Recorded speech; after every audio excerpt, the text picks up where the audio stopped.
வெங்கட் நாராயணனுக்கு வந்து தமிழ்நாடு முதல்வர் வந்து டெல்லியோட ரெப்ரசன்டேட்டிவா வந்து பதவி கொடுத்துருக்கீங்க. இப்ப தமிழ்நாட்டுல வந்து இது ஒரு பேசும் பொருளா வந்து நடந்துகிட்டு இருக்கு.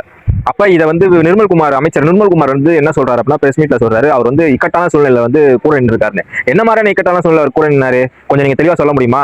ஈழப்போர்ல கூட நின்னாரா, இல்ல காவேரி பிரச்சனைக்காக தமிழர்கள் அடி வாங்கினாங்களே அப்ப கூட நின்னாரா, இல்ல மேதகான கட்டணும்னு சொல்லி இப்ப டி.கே. சிவகுமார் அறிக்கை விட்டப்ப அதுக்காக கூட நின்று பேசினாரா, இல்ல ஆந்திரால 20 தமிழர்களை கொண்டாங்களே அப்ப பேசினாரா? எந்த ஒரு பிரச்சனைக்குமே கூட நிக்காத ஒருத்தருக்கு இக்கட்டான சூழ்நிலை கூட நின்னாருன்னு சொல்லி எப்படி நீங்க வந்து சொல்லுவீங்க?